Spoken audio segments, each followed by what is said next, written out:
సింహలగ్నం. ఈ సింహలగ్నము వీరు అన్ని విషయాలు బోల్డ్ గా మాట్లాడేస్తారు. మంచి తెగువ, తెంపు, తెలివితేటలు బాగానే ఉంటాయి. పొగడ్తలు బాగా లొంగిపోతారు. హ్మ్. ఈ లగ్నం వల్లనే వీళ్ళకి బలము, బలహీనత వీళ్ళని పొగుడుతూ ఉంటే చాలు వీళ్ళు ఏమైనా చేస్తారు. అంటే డబ్బులు కావాలి డబ్బులు ఇస్తారు, మెడలో బంగారం కూడా ఇచ్చేస్తారు. వీళ్ళు పొగుడుతూ ఉంటే చాలు వీళ్ళకి కావాల్సింది పొగడతా. హ్మ్. అలా పొగుడుతూ ఉండడం వల్ల వీళ్ళు జీవితాన్ని చాలా నష్టపోతారు. హ్మ్. అదే సమయంలో సింహలగ్నం వారిని కానీ సింహరాశి వారిని కానీ ఎవరి ముందైనా తక్కువ చేసి మాట్లాడితే అసలు తట్టుకోలేరు. చాలా వేగంగా అలిగేస్తారు. పొగడతకు పొంగిపోతారు. వాళ్ళ యొక్క తప్పును ఎత్తి చూపిస్తే కుంగిపోతారు.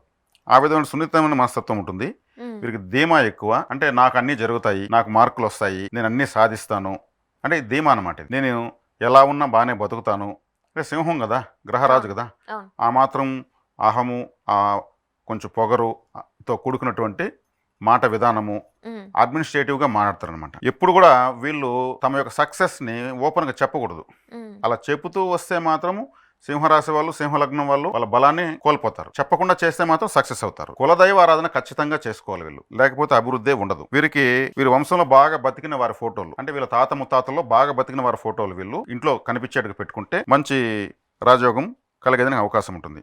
పరిహారము చిన్న చిన్న నీటి తొట్టిలు కట్టివ్వడము. పితృకార్యాలు తప్పకుండా మరవకుండా చేస్తూ రావాలి. పితృకార్యాలు అంటే పూర్వీకులకు సంబంధించినటువంటి కార్యాలు. వాళ్ళ తాత ముత్తాతలకు సంబంధించినటువంటి తిథి తర్పణాలు, పూర్వీకులకు సంబంధించినటువంటి ఏదైతే కార్యాలు, పిండ పితృ యజ్ఞాలు ఉంటాయో అవన్నీ ఖచ్చితంగా వీళ్ళు చేస్తేనే సింహరాశి, సింహలగ్నం వాళ్ళు అభివృద్ధి చెందుతారు. సింపుల్గా ఇదే వీళ్ళకు పరిహారం.